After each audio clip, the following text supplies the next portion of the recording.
The meta basically hasn't really changed much since the last top 5, but in this video I will still show you the best variants of the best decks in the game right now.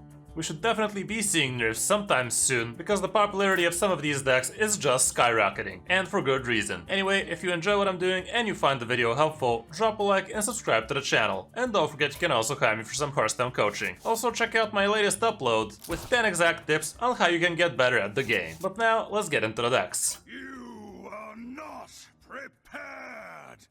We can check out the popularity of the decks after Naxx Nerfs came out, and as you can see, Frost Death Knight has been at the top spots since day 1. When we switch over to 7 days, we can see it gradually increasing, and with the last 3 days, the situation is just becoming very crazy, and the progression keeps on going. So yeah, basically everybody is playing Frost Death right now, and yeah, it's basically the best deck out there. For the last 3 days, we can see Frost Death Knight and Evolve Shaman being at the top of the tier list from Diamond to Legend, and everything else just looks mediocre at best. When we switch over to top 1000 Legend, the situation is a bit different, and here we can see some control archetypes also making their way, as well as things like Phylactery warlock.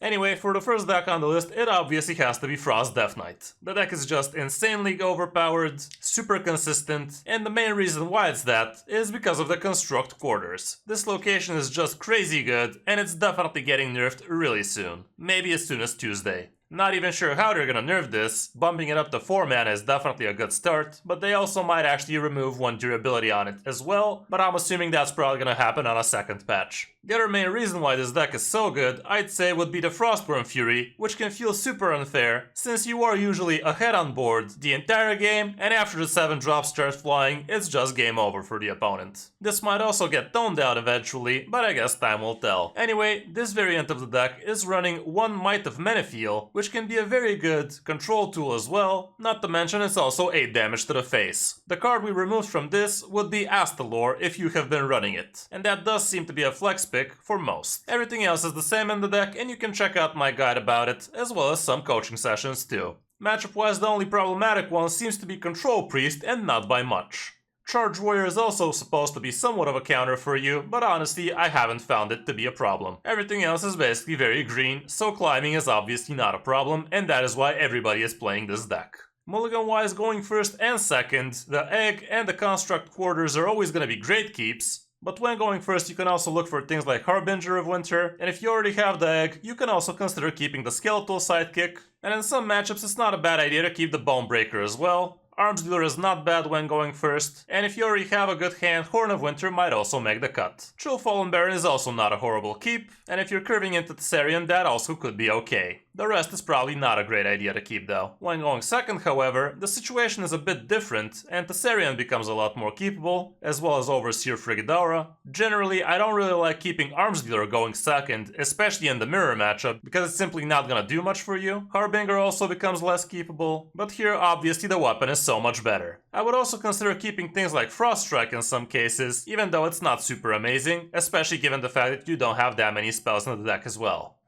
On the number 2 spot, obviously we also have Evolve Shaman, which is the second best deck. It's not as popular anymore, but it's still super high rolly, and I gotta say, it feels a lot more unfair than the Frost Death Knight, because with this one, you're simply high rolling the opponent out of nowhere, and a lot of the times it feels like you couldn't have done nothing different. This is another deck that's already pretty much solved, and this is one of the cleanest variants of it, so you can consistently get the high roll. It's interesting that we're not running things like the Caverns in here, but you obviously would prefer having Prescience on turn 4 instead of that, so that's the main reason, I guess. With Evolve Shaman, I have a feeling that Blazing Transmutation is actually gonna get hit, and now it's gonna be costing 2 mana, but that might not even be enough. So maybe they might even change something of the stats for Gold Charagnol, because sitting at 5-4, it actually does quite a few favorable trades, but maybe if it gets toned down to a 5-3, that might make it a little bit fairer. I wouldn't say they're gonna bump the mana up to 11, because if they do that, this would be the only 11 mana minion in the game, and that means evolving a 10 drop would always give you a measly Gnoll. Matchup wise, Blood Death Knight is gonna be a hard counter for you, because they have too many and very different removals. Ping Mage is also not great because they can freeze you a lot of the times, as well as have solid alibis. Quest Priest also controls a lot, but everything else is great. For the mulligan when going first, Prescience and Schooling are gonna be great. Keeping a variant of Evolve is also a great idea, Farsight is not bad, and even Gold Charagnol still makes the cut. Carving Chisel is also not bad, but the rest are probably not great ideas. When on the coin, however, the Gnoll obviously becomes the best pick, Prescience and Schooling are second best, and again you want to be having a good way of evolving that Gold Shard Gnoll as soon as turn 2 potentially, and the best one would be obviously Blazing Transmutations. Shadowhunter Vol'jin might also be something you might consider keeping, because you could coin out something like a Neptulon as soon as turn 4. On the number 3 spot we have Blood Death Knight, which like I said is doing great against Evolve Shamans, and that's a good reason why it's actually doing well. It's also doing fairly well against Frost Death Knights, even though it's still slightly unfavored, but it can definitely hold its own. This being a 40 deck, you have room for all sorts of good control tools, and you also have room for things like Mixtress. You're obviously running the eggs, so you can have great targets for your construct quarters, which can still be a huge high roll as soon as turn 2. You also have room for Famished Fool in this one, so you can not run out of steam. And we have Mograine as a nice little pressure tool, as well as Patchwork, so you can break some combos if you need to. Matchup wise, here's what the situation looks like, and it does show that Frost Death Knight is gonna be favorable for you, even though I haven't really had troubles with them playing Frost. Demon Hunters might be troublesome a bit, as well as Big Spell Mage, and also the new Death Rattle Rogue, as well as some of the Warlocks can be a pain as well. But all around, climbing shouldn't be an issue. For the mulligan going first, here's what it looks like, and again, the Quarter and the Egg are the best keeps. Body Bagger is also pretty good. School Teacher as well is not bad, and if you already have a Body Bagger, you can even keep Hematurge, because you do need one corpse to actually activate the Discover. Amalgam can also be okay if you already have a good one drop, Baron, Mixtress, and the rest are not so good. When on the coin, however, here's what the situation looks like, and the different cards we have here would be Sylvanas, Mograine, as well as Soul Stealer, but you definitely would like to be somewhat curving into those. Depending on the matchup, you might even consider keeping Corpse Explosion. On the number 4 spot we also have Unholy Death Knight, and again, all 3 of the Death Knights are just doing great, and still the main reason is the Construct Quarters, which is obviously the best card in all of those decks. Not much has changed for Unholy Death Knight, aside from the location and the egg making their way into it after the mini set, and you still want to be swarming the board over and over again with preferably sticky boards. Tempoing out something like Hawkstrider Rancher as soon as turn 3 would be great, and if you actually play it on an empty board, the opponent usually doesn't have a great way to remove it, and you can follow up with Nerubium Swarm Guard, which usually is enough to win against most matchups. If that doesn't stick, you still try to go wide, and as soon as the opponent can't answer on wide board, Grave Strength usually takes him, but if that doesn't help, you also have Lord Marigar as your last ditch resort. Matchup wise, Blood and Frost are not gonna be your best opponents. Everything else looks pretty decent though, aside from Evolve Shaman, which is slightly unfavored, and also some of the priests are not gonna be too great. For the mulligan, again, shockingly, the Construct Quarters is your best keep. Egg is still amazing, but you also have Battlefiend Necromancer, Skeletal Sidekick with the egg would be great going first, and Arms Dealer is also nice. But you can also consider Body Bagger or Peasant, but don't keep too many 1-drops, like you don't want to have your hand empty as soon as turn 3. The Rancher can also be a great keep, especially if you're already curving into it. When on the coin, again, Egg plus Quarters is amazing, because it gives you a turn 2 3/3 plus 4/5. Hawkstrider Rancher becomes a lot more keepable as well. Peasant is not as great, but again, you would like some good 1-drops. Blightfang can also feel great, depending on the matchup.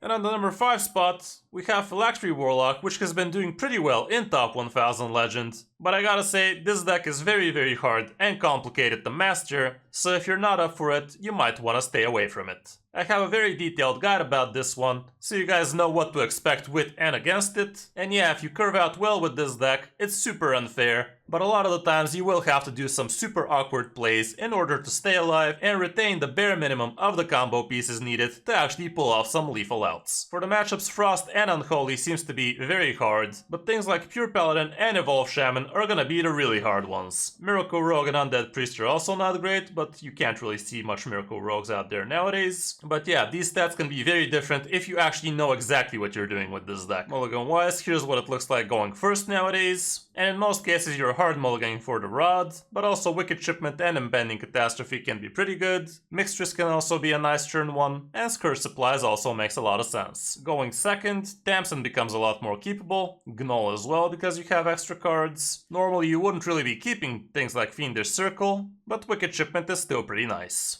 For the classes I didn't mention, for Demon Hunter we have Spell Demon Hunter still doing good, and there's also the Fel Demon Hunter with minions instead, which is also doing okay. With Druids we have Quest Druid with a very small sample size but decent results. I wouldn't really trust it too much, but this is what it shows. Ramp Druid is also okay, and Aggro Druid is still positive, but I wouldn't really count on it too much. For Hunter, we actually have Quest Hunter doing fairly well, again with a decently small sample size. Shock Spitter is still usable, and there's also the Beast Hunter doing okay as well. For mages, you can go with Big Spell Mage, Ping Mage, and Aggro Mage still, but they're not the powerhouse they used to be. For Paladin, we have this somewhat of a control list. Pure Paladin is also still doing okay, and Dragon Paladin is also above 50, but not by much. For Priest, Undead Priest has a pretty decent results at a small sample size though, and also Control Priest is supposed to be doing very well against Frost Death Knights, so if you're sick of those, you might try this. Quest Priest is also still above 55, and we have different iterations of those. For Rogue, we have this new Death Rattle variant, which is doing fairly well. Thief Rogue is above 52%, and Thaddeus Rogue is barely above 51, so it's playable, but not as much. And for Warrior, we don't even have a positive list here, even though we do see some Control Warriors trying to snipe off Frost Death Knights at top legend, but as you can see, the results are just not amazing. So that's gonna be it for this top 5, guys. Hope this helps you figure out what you want to be playing in the current meta. We're definitely in for a nerf, so don't craft too much if you don't have that much dust right now.